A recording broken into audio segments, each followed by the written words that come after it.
নমস্কার, daily GK practice সেশনের আজ ক্লাস নাম্বার 10। তো প্রিভিয়াস ডের হোমওয়ার্ক কোশ্চেন ছিল বন্দে মাতরম গানটি কোন উপন্যাসের প্রথম প্রকাশিত হয়। এর উত্তর হবে আনন্দমঠ। বঙ্কিমচন্দ্র চট্টোপাধ্যায়ের লেখা আনন্দমঠে 1882 সালে কিন্তু প্রথম উল্লেখিত হয়। এছাড়া এটি প্রথম লেখা হয় হলো বঙ্গদর্শন নামক পত্রিকায় 1875 সালে কিন্তু এটা লেখা হয়। আজকের প্রথম কোশ্চেন, পণ্ডিত হরিপ্রসাদ চৌরাশিয়া কোন বাদ্যযন্ত্র বাজান? এর উত্তর হবে বাঁশি। আরেকজন বাঁশিবাদক হলো পান্নালাল ঘোষ। পান্নালাল ঘোষ আর হরিপ্রসাদ চৌরাশিয়া এই দুজন কিন্তু বিখ্যাত বাঁশিবাদক। এই হরিপ্রসাদ চৌরাশিয়া তিনি কিন্তু পদ্মভূষণ পদ্মবিভূষণ দুটি পুরস্কারই প্রাপ্ত। পদ্মভূষণ পেয়েছিল হলো 1992 সালে আর পদ্মবিভূষণ পেয়েছিল হলো 2000 সালে। এর পরবর্তী কোশ্চেন, ভারতের জাতীয় আয় গণনার দায়িত্ব কোন সংস্থার? এর উত্তর হবে NSO অর্থাৎ ন্যাশনাল স্ট্যাটিস্টিক্যাল অফিস, যার হেডকোয়ার্টারটা কোথায় আছে? নিউ দিল্লি। হেডকোয়ার্টার হলো নিউ দিল্লি।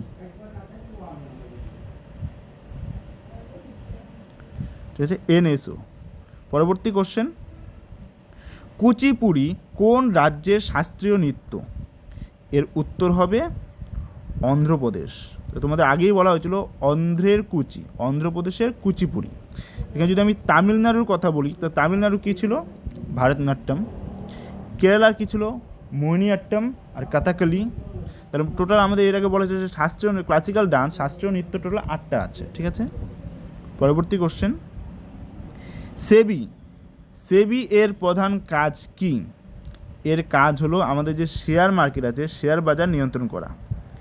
শেয়ার বাজার নিয়ন্ত্রণ করা এর হলো সেবির কাজ। তো সেবির হেডকোয়ার্টার কোথায় আছে? মুম্বাই। এবং মনে রাখতে হবে এর মুম্বাই বাদে কিন্তু এর আরও 4 জায়গায় কিন্তু এর অফিস আছে। কোথায় কোথায় আছে? কলকাতা, নিউ দিল্লি, আহমেদাবাদ আর চেন্নাই।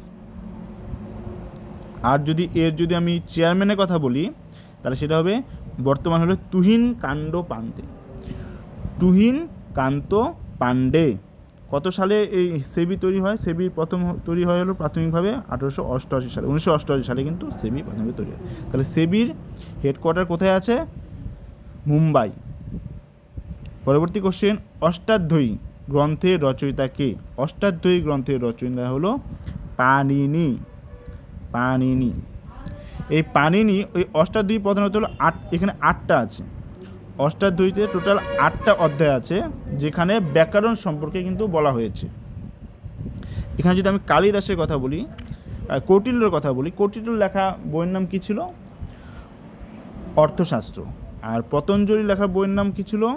মহাভাষ্য, যোগসূত্র। পরবর্তী কোশ্চেন, পোঙ্গল উৎসব প্রধানত কোন রাজ্যে পালিত হয়?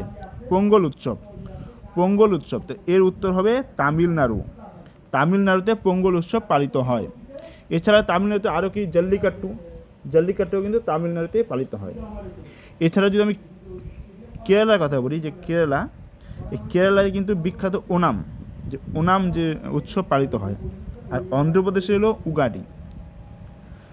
পরবর্তী কোশ্চেন, অশোকের শিলালিপি প্রধানত কোন ভাষায় রচিত হয়েছে? তো এর উত্তর হবে প্রাকৃত ভাষা।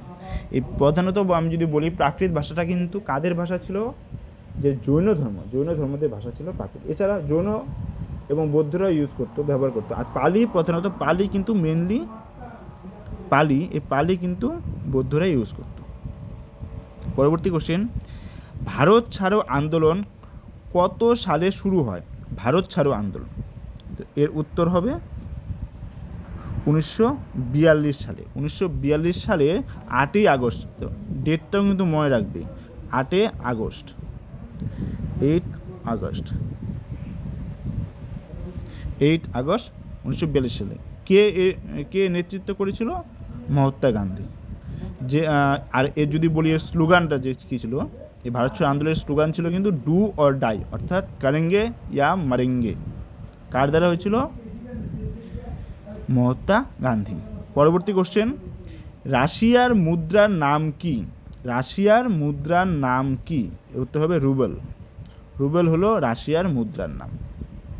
ঠিক আছে, যদি আমি এখানে বাকি যে পেসোর কথা বলি, এই পেসোটা কিন্তু যে ল্যাটিন আমেরিকা যে আছে, ল্যাটিন আমেরিকার কিন্তু পেসো হয়ে থাকে। ঠিক আছে, ল্যাটিন আমেরিকার মধ্যে পড়ে যেমন 8টা দেশ পড়ে মেনলি, যেমন হলো পড়ে মেক্সিকো, আর্জেন্টিনা, তারপরে চিলি, কিউবা, এটাও কিন্তু ল্যাটিন আমেরিকা, এটা কিন্তু পেসো।